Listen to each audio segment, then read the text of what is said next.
alunos! Tudo bem com vocês? Vamos iniciar mais uma aula de matemática e hoje faremos a autocorreção da página 157 do livro de matemática de vocês, tá bom? Destaque em monte os moldes de planificação da superfície de poliedros do caderno de criatividade e alegria. Depois faça o que se pede a seguir, ou seja, vocês precisam destacar e montar os moldes que estão lá no caderno de criatividade e alegria, tá? E aí depois vocês iriam completar o quadro que está na letra A. Observe os modelos de poliedros que você montou e complete o quadro, tá bom? Inicialmente nós temos o poliedro, eu não coloquei aqui, mas temos aí o poliedro, o número de faces, o número de vértices, o número de arestas, o número de faces mais o número de vértices e o número de arestas mais 2, tá bom? Você vai perceber que o número de faces mais o número de vértices é igual ao número de arestas mais 2, tá? Então, o primeiro polígono, o primeiro poliedro aí é um cubo, tá? O primeiro poliedro é o cubo.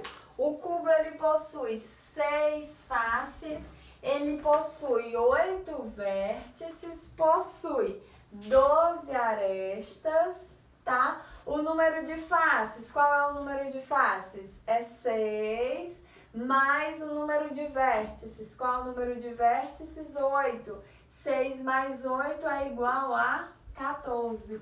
E o número de arestas mais 2. O número de arestas é 12. 12 mais 2 é igual a 14, tá bom? Então, face 6, vértices 8, arestas 12, faces mais vértices 14 e arestas mais 2 é igual a 14. Vocês iriam fazer isso em todos os exemplos, tá? Depois nós temos uma pirâmide de base quadrada, tá bom? A pirâmide, ela possui 5 faces, possui 5 vértices, possui também 8 arestas, e aí o número de faces mais o número de vértices é igual a 5 mais 5, que resulta em 10, e o número de arestas mais 2, ou seja, 8 mais 2, que também é igual a 10. Como eu falei, o número de faces mais o número de vértices vai ser sempre igual ao número de arestas mais 2, tá bom? Em seguida, nós temos um prisma de 6 lados, onde sua base possui 6 lados, tá bom? Então, número de faces 8, número de vértices 12, número de arestas 18, tá? O número de faces mais vértices é igual a 8 mais 12, que é igual a 20. O número de arestas mais 2, 18 mais 2, que também é igual a 20, certinho? Em seguida, temos uma pirâmide de base triangular, tá bom? Essa pirâmide, ela possui 4 faces, possui 4 vértices, possui também 6 arestas. O número de faces mais vértices é 4 mais 4, que resulta em 8. E o número de arestas mais 2 é igual a 6 mais 2, que também resulta em 8, tá bom? Em seguida, nós temos um prisma, onde sua base possui 5 lados, tá? Então, ele possui 7 faces, possui 10 vértices, possui 15 arestas, tá?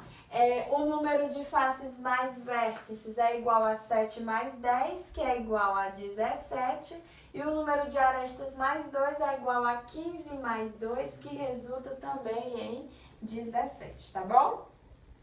Em seguida, temos um bloco retangular, ou paralelepípedo, tá? Esse bloco retangular, ele possui 6 faces, possui 8 vértices e possui 12 arestas, tá bom? 6 faces, 8 vértices e 12 arestas. O número de faces mais vértices é igual a 6 mais 8, que resulta em 14. O número de arestas mais 2 é igual a 12 mais 2, que também resulta em 14, tá? Depois nós temos um prisma de base triangular, tá bom? Esse prisma possui 5 faces, 6 vértices e 9 arestas, tá bom? Então, o número de faces mais vértices é igual a 5 mais 6, que resulta em 11. E o número de arestas mais 2 é igual a 9 mais 2, que também resulta em 11. Você vai perceber aí que a quantidade de faces, vértices e arestas do cubo e do bloco retangular são as mesmas, tá? Porque só muda as dimensões das faces, mas o número de faces, de vértices e de arestas de ambos são iguais, tá bom? Letra B, agora observe as duas últimas colunas do quadro e complete a seguinte afirmação.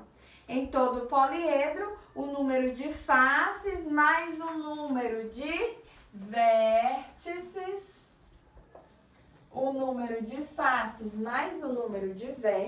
é igual ao número de arestas mais 2, tá bom? Então, em todo poliedro, o número de faces mais o número de vértices é igual ao número de arestas mais 2. Perceba que aqui, ó, todos esses resultados foram iguais. Então, aí também serve como dica quando você quiser verificar se você está fazendo correto ou não, tá bom? Vou ter que apagar agora para iniciarmos a nossa página de classe.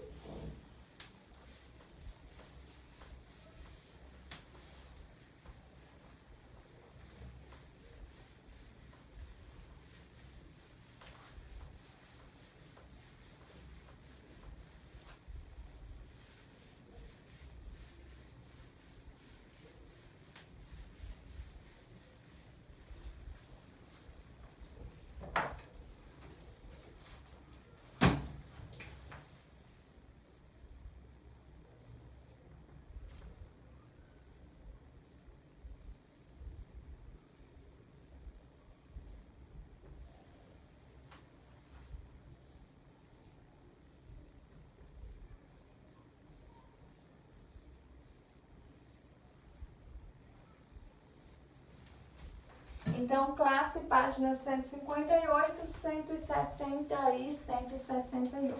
Na página 158, nós temos a ideia de ângulo, tá? Ideia de ângulo.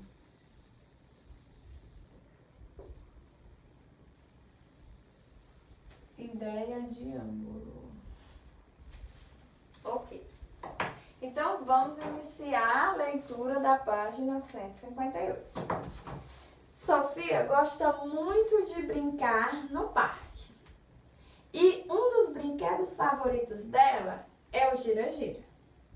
Então, a Sofia está aí no gira-gira, tá? Ela já está, inclusive, sentadinha. Primeiro, Sofia girou apenas meia volta. Então, ela continuou girando e parou o gira-gira após girar um quarto de volta. Por fim, Sofia retornou ao ponto inicial, completando uma volta. Essa situação do gira-gira dá a ideia de ângulo. Podemos representar os giros de meia volta e de um quarto de volta, respectivamente, por um meio de volta e um quarto de uma volta. Então, gente, o que é que vocês vão perceber? Eu vou tentar exemplificar aqui, tá? Observe o ponto que eu estou, tá bom? Olha o que eu vou fazer. Olha o que eu vou fazer, ó.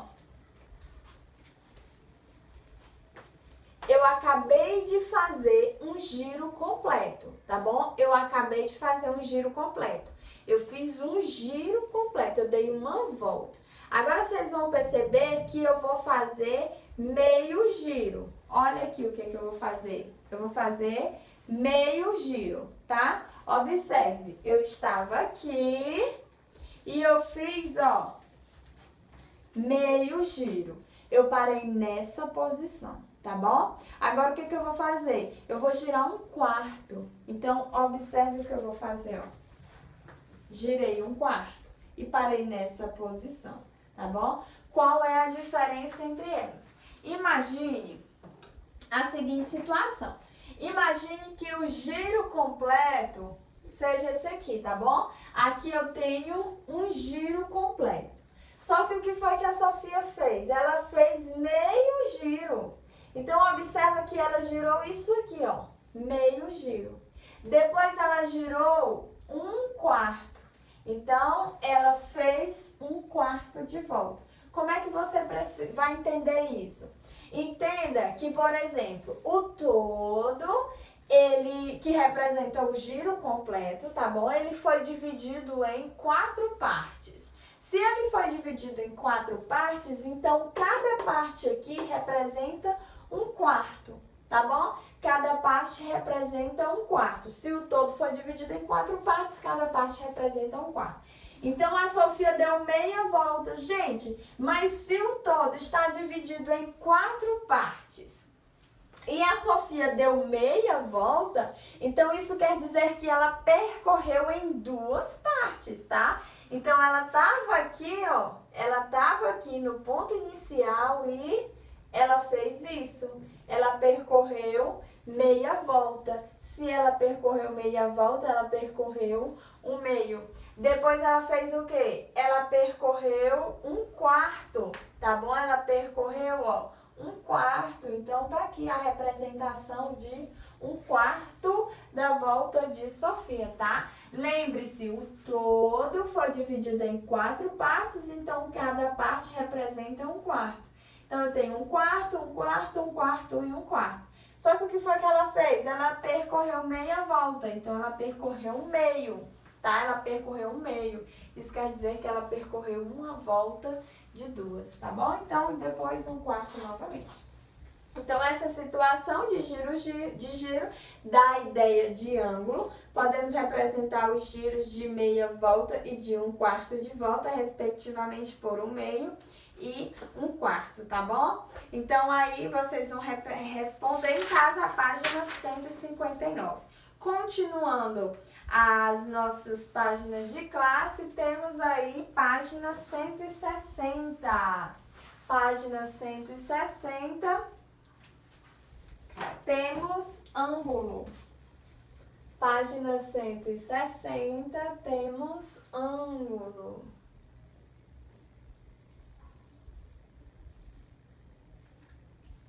Temos ângulo, tá bom? Então, o que é um ângulo? É a abertura,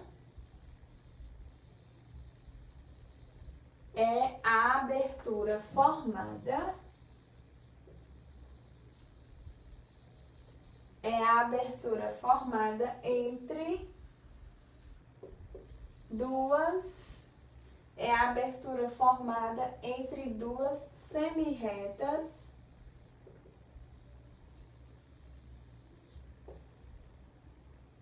de mesma origem.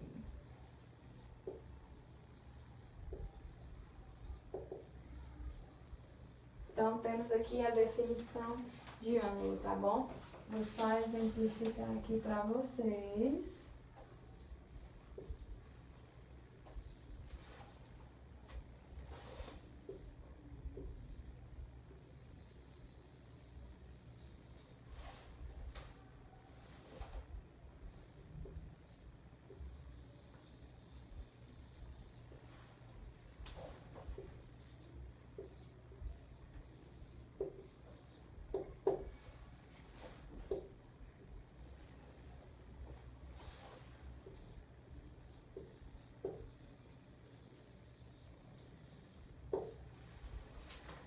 Ok, então ângulo.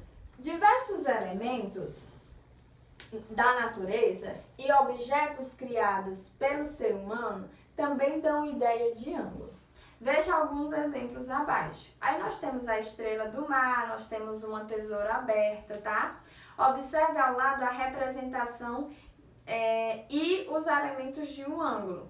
A medida de um ângulo é a medida de sua abertura. Podemos indicar a medida de um ângulo usando a unidade de medida grau, tá?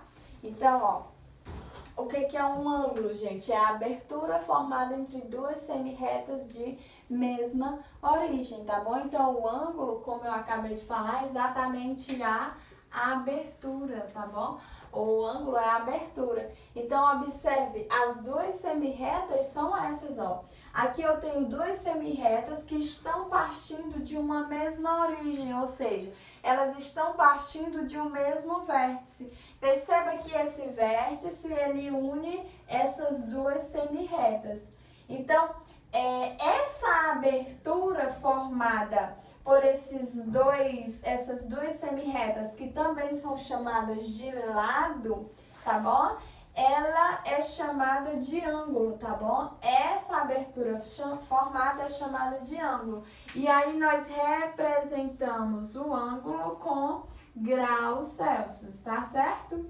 Representamos o ângulo com graus Celsius. Então, só mais uma vez, o que é o ângulo? É a abertura formada entre duas semirretas de mesma origem, onde essas semirretas, elas são chamadas de lados dos ângulos, tá? Então, ó, observe que esse lado e este lado, eles estão unidos por um vértice, tá? Eles estão unidos em um mesmo ponto. Então, a abertura que eu formei com a união dessas duas semirretas, essa abertura aqui, ó, é chamada de ângulo, tá bom? Essa abertura é chamada de ângulo. E aí indicamos a medida do ângulo usando a unidade de medida grau. Então, tá aqui, ó, grau, tá bom? Grau Celsius, perdão, que eu falei inicialmente. Grau Celsius está ligado à temperatura, tá bom? Aqui é apenas grau. Então, temos também o transferidor, tá? O que é o transferidor? É um instrumento utilizado para medir ângulos, tá bom? O transferidor é um instrumento usado para medir ângulos. Aqui eu não tenho nenhum transferidor, mas vocês vão acompanhar de acordo com a imagem do livro, tá? Veja a explicação de Mateus sobre como medir um ângulo. Posicionamos o ponto central do transferidor sobre o vértice do ângulo e alinhamos a linha de fé com um dos lados do ângulo. Perceba que o transferidor, ele possui apenas meia volta. Ó, o transferidor, ele é isso aqui, tá? O transferidor, ele é isso aqui. Esse transferidor, ele possui um ponto bem no meio que é chamado de ponto central, tá bom? E no transferidor você tem todas as medidas de 0 até 180. Então vocês têm a medida de 0 graus até 180. Por isso que eu disse que ele representa meia volta, porque o transferidor ele representa um ângulo de 180 graus, tá? Meia volta representa 180 graus e a volta completa representa 360 graus, tá bom? Então, como é que você faz? Você posiciona aí o ponto central do transferidor sobre o vértice do ângulo e alinhamos a linha de fé com um dos lados do ângulo.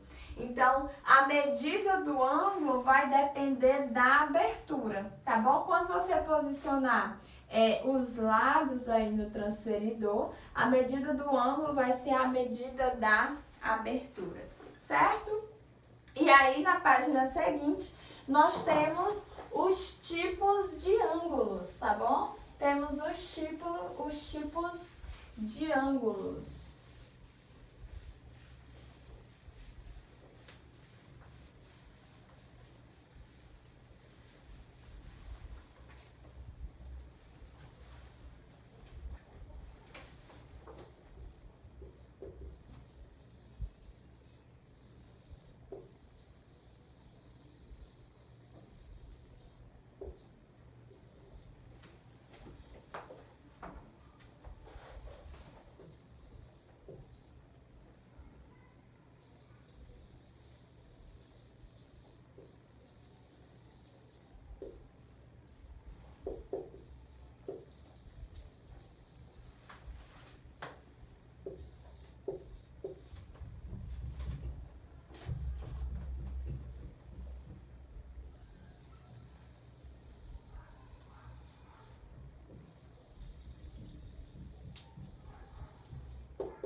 Ok. Então, tipos de ângulos, tá?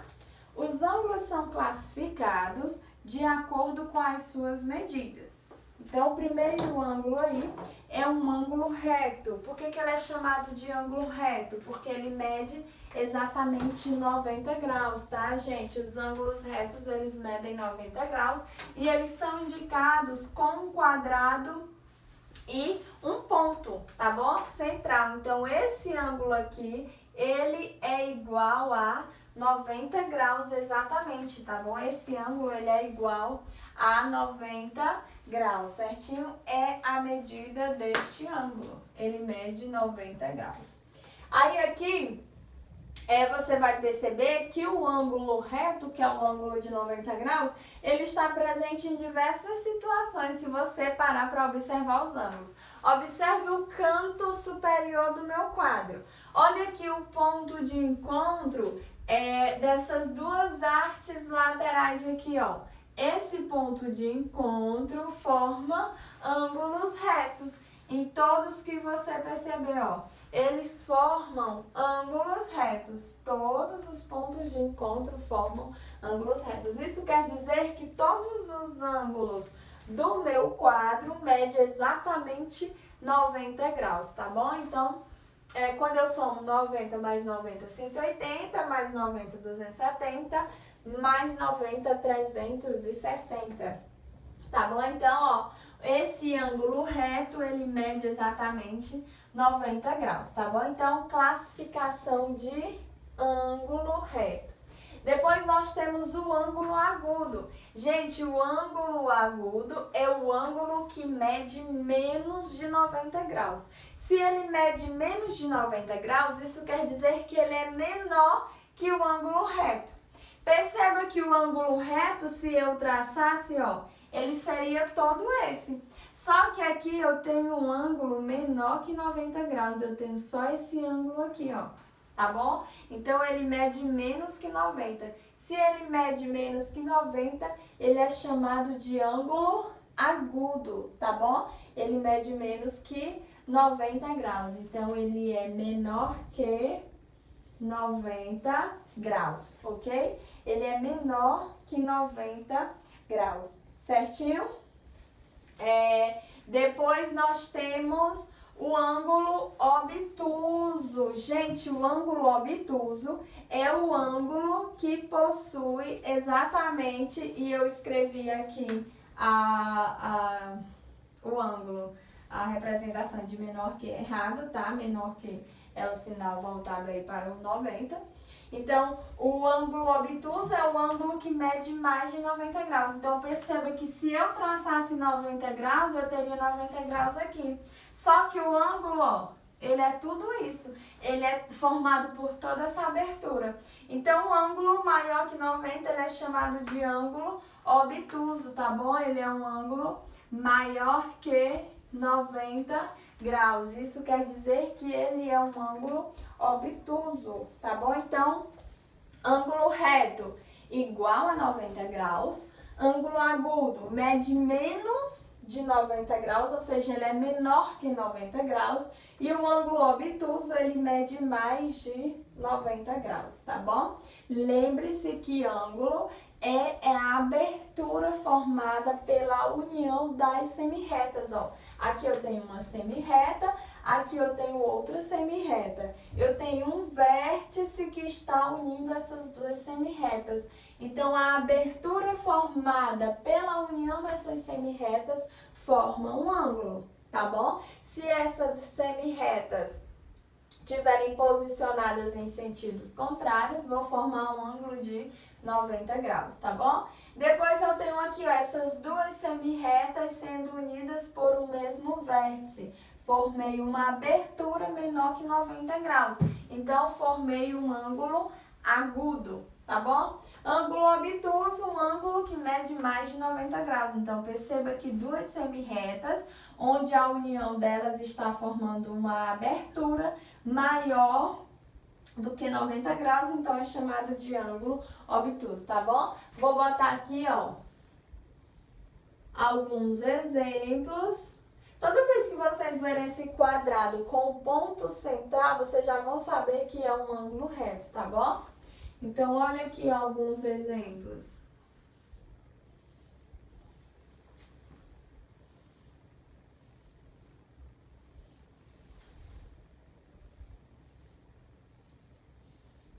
Então, ó, o ângulo de 90 graus é chamado ângulo reto. Então, esse ângulo aqui é um ângulo reto. Esse ângulo aqui, que mede 38 graus, então ele é um ângulo agudo, tá bom? E esse ângulo aqui, que mede 120 graus, ele é chamado de ângulo obtuso, certinho? Então, os ângulos, eles são classificados como ângulos retos, agudos e obtusos. Ângulos retos, os ângulos que medem exatamente 90 graus. Os ângulos agudos são aqueles que medem menos de 90 graus. E os ângulos obtusos são aqueles que medem mais de 90 graus. Espero ter ajudado. Beijos e até o nosso próximo encontro.